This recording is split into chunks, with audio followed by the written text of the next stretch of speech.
hadir dalam kegiatan kita hari ini yang perdana. Yang saya hormati Ketua Komite Bapak Sofyan Hadi, SAG Mkom. Yang saya hormati Ibu Kepala SMP IT Darul Ilmi, Ibu Afni, SPD, dan syukur kehadiran Allah Subhanahu wa Ta'ala, di mana pada pagi hari yang cerah ini kita bisa bersilaturahim dalam acara pengajian rutin yang hari ini adalah pengajian rutin perdana dan juga sekaligus pemaparan program Komite SMP IT Darul Ilmi di tahun 2023.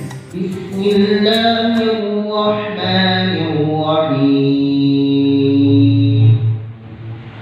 Idza waqa'atil waqi'ah laisa liwaqa'atiha kadhibah khafidatun rafi'ah.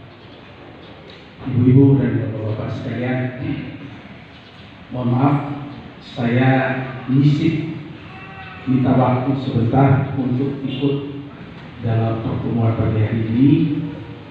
Limpung Pak Sofyan, limpung sebentar untuk mengenalkan diri pas lagi ada di sini.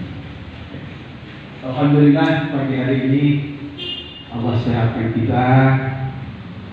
Tadi subuh dibangunkan dalam keadaan sehat walafiat, kemudian di kantong masih ada sanggup sedikit untuk hidup minimal untuk hari ini. Badan sehat itulah rezeki yang luar biasa, lebih dari segalanya. Warahmatullahi wabarakatuh. Innal hamdalillah nahmaduhu wa nasta'inuhu wa nastaghfiruh wa na'udzu billahi min shururi anfusina wa min sayyiati a'malina. May yahdihillahu fala mudilla lahu wa may yudlilhu fala hadiya lahu. Allahumma shalli ala sayyidina Muhammad wa ala alihi wa sahbihi ajma'in. Yang kami hormati, tadi sudah disampaikan dengan Bapak Lukman Ibrahim selaku pembina Yayasan Darul Ilmi. Kemudian yang kami hormati, ini Bapak Amrul tidak hadir, tapi insya Allah salam kita belum sampai ya, Bapak-bapak Dr. Amrul STNT selaku pengarah Komite SMPT Darul Ilmi. Yang kami hormati sekolah kita Darul Ilmi. Cakep. Dari kompas dengan jargon pembelajar sejati. Sungguh bahagia hati ini berjumpa ayah bunda yang baik hati. Luar biasa. Terima kasih kepada Ibu Afni, Bapak Ketua Yayasan tadi yang sudah memberikan arahan. Dan ini menjadi garis pandu kita untuk melaksanakan program komite sekolah, karena tidak mungkin ada komite sekolah kalau tidak ada kepala sekolah di yayasan. Ya, kemudian saya sebagai wakil ya Sofyan Hadi, kemudian ada sekretaris 1 Ibu Elva yang MC tadi ya, mohon berikan tangan Ibu. Nah, ini sekretaris kita, kemudian sekretaris keduanya ada Ibu Ida. Ibunya mau sendiri bisa dikenal sama ayah bunda. Nah, ini Bu Ida ya. Nah, kemudian ada bendahara 1 Ibu Maryam ya. Ibu Maryam, boleh lambaikan tangan Ibu dengan Ibu yang sebagian besar pasti dikenal ya, itu sebagian mungkin belum kenal. Kemudian bendahara 2-nya ada Ibu Sri Hartati ya. Ibu Sri hadir? Ada ya? Berhalangan hadir ya. Nah, kemudian untuk bidang-bidangnya ya, ada bidang pendidikan, koordinatornya Ibu Dewi Sartika. Nah, ini Ibu Dewi Sartika, Ibu ya. Sosial ada koordinatornya Pak Nurhan Doyo ya, Pak Nurhan Doyo yang paling ganteng ya, yang nyender di tiang. Kemudian ada Ibu Tuti untuk dapat merealisasikan program komite ke depan, dan tentunya ini perlu dukungan kita semua ya. Bagi orang tua yang kita akan rencanakan setelah nanti kita akan rapat teknis mungkin untuk rencana kegiatannya. tentunya ini berangkat dari kekhawatiran kita terhadap gejala anak-anak remaja sekarang ya, memang sangat kelihatan dari sisi kejiwaan ya Pak ya. Di luar sana kita temukan anak-anak yang bunuh diri, anak-anak yang depresi karena apakah itu tekanan dari orang tua, tekanan lingkungan, tekanan sekolah, bahkan mungkin beban sekolah, beban pelajarannya barangkali. Dan itu dilupakan anak-anak kegiatan pembinaan kesehatan, edukasi kesehatan dan psikologi remaja yang mungkin harapan kami nanti ada dari unsur tenaga dan ilmu. Ini dalam rangka kita menjalin kepedulian sosial terhadap para orang tua yang terdampak musibah, ya, atau barangkali ada yang sakit ya kita kategorikan sakit yang dirawat paling cepat 3 hari. Kita akan berikan bantuan tidak untuk mencukupi tentunya, tapi sekedar bentuk kepedulian kita kepada orang tua sama keluarga besar SMPD Darul Ilmi. Insya Allah nanti kita akan berikan santunan, besarannya akan disesuaikan dengan kemampuan khas komite, dan kita akan bahas. Nah, kemudian ada program kita yang ketiga adalah peningkatan pelayanan sarana pendidikan. Kemudian kemarin kita di dalam rapat, kalau bisa di setiap kelas itu ada air minum ya, kemudian panas begitu ya. Ini menjadi pemikiran kita bersama dengan juga bagaimana ini nanti kita tuntaskan, apakah itu dengan penambahan AC ya, atau seperti apa supaya menciptakan kenyamanan bagi anak-anak. Dan tentunya pasti akan mempertimbangkan banyak aspek, termasuk mungkin listrik dan seterusnya, termasuk efeknya mungkin ke biaya yang akan meningkatnya juga akan meningkat. Benar ya. Tapi saya karena waktu terbatas Ayah Bunda, saya hanya memberi kesempatan untuk Ayah 1 pertanyaan dan Bunda 1 pertanyaan. Kalau mungkin ada yang mau diusulkan untuk komite. Karena untuk Ustadz Edison mohon sabar, kita pukul 10 Pak. 60 menit itu sudah lama ya, sampai pukul 11 nanti Pak Edison ya. Oke. Silakan Ayah Bunda. Mungkin ada tanggapan atau usulan seperti itu. Silakan Bapak. Hari ini bulan kalau nggak diambil kebersamaan, kalau bisa sepakat dengan wali murid ini, komite ini kan 10.000 itu dari kelas 1 sampai kelas 3. Ya, dibanding zaman kita dulu ya. Nah, tapi memang harus kita siasati, dari sekolah juga harus mensiasati, termasuk tadi mendatangkan psikolog itu sangat bagus ya. Kemudian juga yang utama itu kita harus menyiapkan kemandirian dari siswa. Kenapa? Karena generasi ke depannya lebih keras, persaingannya itu tidak hanya nasional tapi global. Kita harus menyiapkan kemandirian seperti itu. Dan sudah harus praktek, terus tadi mendatangkan orang tua untuk misalnya pekerjaannya seperti apa itu sama bagus. Dan kita melihat kesungguhan dari profesi tersebut.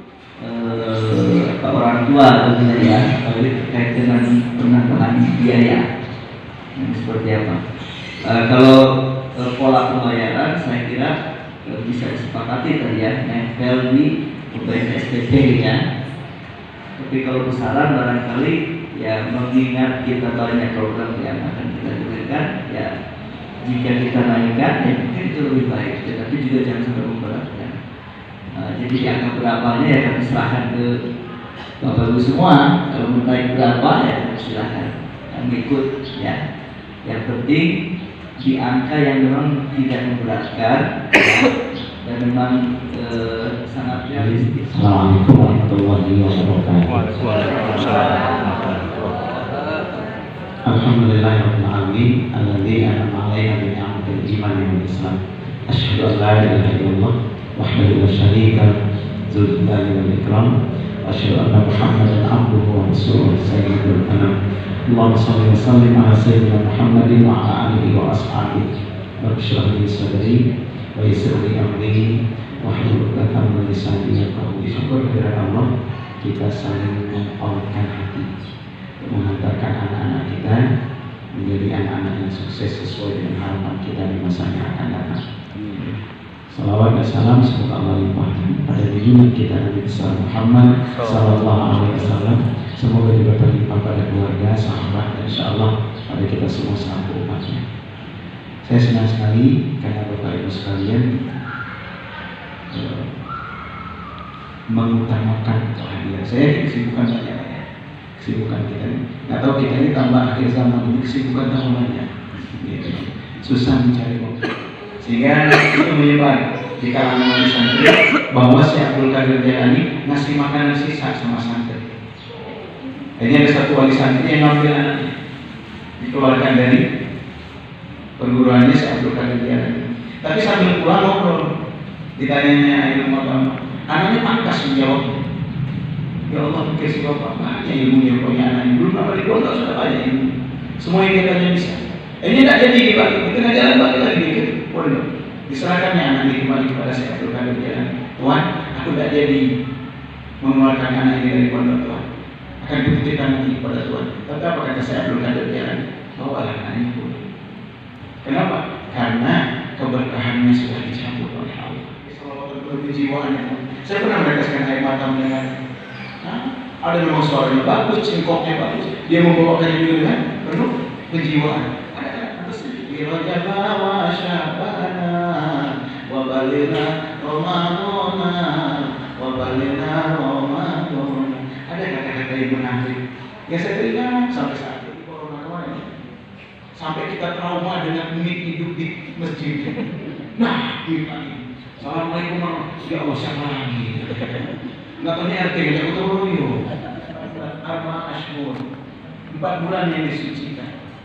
Yang 3 berurutan, yang 1 terpisah. Yang 3 berurutan Zulqa'dah, Zulhijjah, dan Muharram. Yang terpisah bulan Rajab. Banyak orang bertanya-tanya, kenapa bulan Rajab terpisah? Kita cari jawabannya, ternyata bulan Rajab terpisah untuk kesempatan orang-orang Arab dulu umrah. Karena tidak ada pertempuran, tidak ada pertumpahan darah di bulan Rajab, sehingga orang untuk melakukan umrah itu aman. Karena tidak akan ada yang menyakiti. Karena kita tahu dulu antar suku di Jazirah Arab itu sering bertempur. Sehingga kalau mereka mau umroh itu mesti rombongan. Padahal nggak mungkin juga orang selalu rombongan.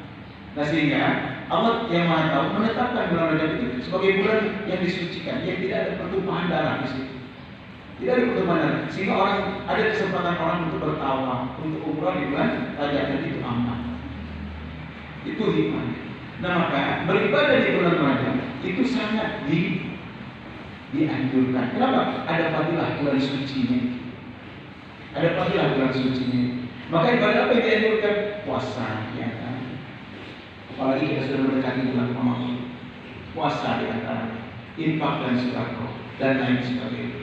Jadi kalau ada orang yang ingin berpuasa dengan sebutan fadilah-fadilah yang disampaikan oleh para ustaz-ustaz kita, sekarang berpuasa 3 hari di bulan Sya'ban, dia akan diampuni dosanya sekian, akan mendapatkan seperti beribadah 900 tahun dan sebagainya. Silahkan.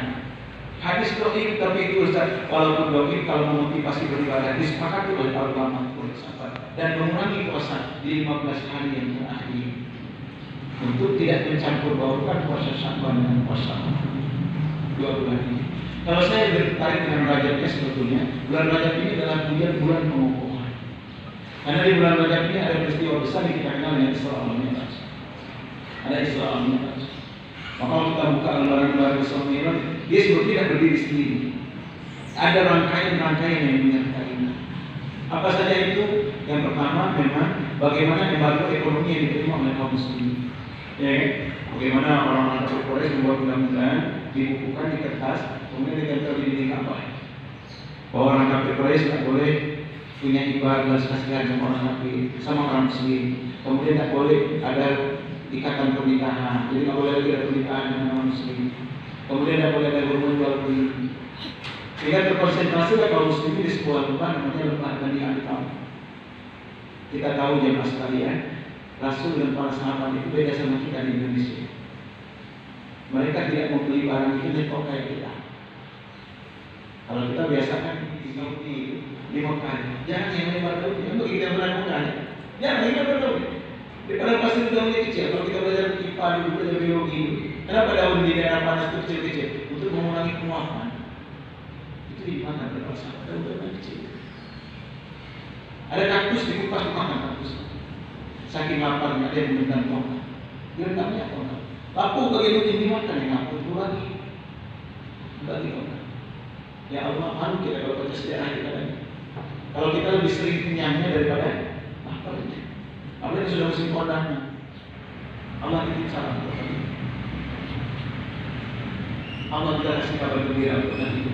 Allah sudah membuatkan sebuah rumah di surga dari batu permata yang berwarna putih yang berubah bukan benar, sejuk dan tenang, tidak ada kemiskinan sedikit pun di dalam. Sebesar apa rumah itu? Sejauh mata memandang. Jadi banyak mata tidak di surga dan itu sejauh mata memandang. Terbuat dari permata. Kita baru pakai cincin bunga dan timahnya rumah betul kejadiannya. Rumah kita itu hanya dianak-anak. Kami proteksi, ya Allah, kesalahan apa yang sudah kami lakukan. Sehingga kau jadikan kami kesulitan dalam menghantarkan anak-anak kami menjadi anak-anak yang soleh dan soleh. Kami bayangkan kesalahan kami. Kami temukan kelemahan kami sebagai anak pada ayah ibu kami. Memang kurang bakti kami pada ayah bunda kami. Ibu kami ya. Kami tinggal di akhir 9 bulan lebih lamanya. Ibu kami yang melahirkan kami dan mempertaruhkan nyawa tumpah darah. Ibu kami yang membesarkan kami dengan air susu dan air mata. Ibu kami yang mengajari kami berbicara ya, dari sepatah demi sepatah. Terikat oleh kami ya Allah. Setelah kami pandai berbicara, kami debat ibu kami. Terdiam ibu kami kalah berdebat dengan kami anak-anak. Ya Allah, sungguh kami malu ya Allah. Yang mengajari kami berbicara ibu kami. Tapi setelah pandai kami berbicara, kami debat ibu kami ya Allah. Maka wajar kalau doa kami terhalang dan dosa ibu ya Allah. Maka wajar kalau kau ingatkan kami dengan anak-anak yang mungkin sulit kami latih kami menjadi anak yang soleh dan soleh. Maka ya Allah, maafkan salah kami, maafkan dosa kami pada ayah bunda kami. Jangan dosa menjadi asma. Kami kesulitan dalam mendidik anak-anak kami, menghantar kami menjadi anak-anak yang soleh dan soleh. Ya Allah, bukakan pintu bakti kami pada ayah ibu kami, agar terbuka pula bakti anak-anak kami pada kami orang tuanya. Ya Allah, kami titipkan anak-anak kami kepada-Mu ya. Sungguh kami lemah dalam mendidik. Sungguh kami punya keterbatasan dalam mengajari. Maka ya Allah, kekuatan yang berikan kekuatan ya Allah.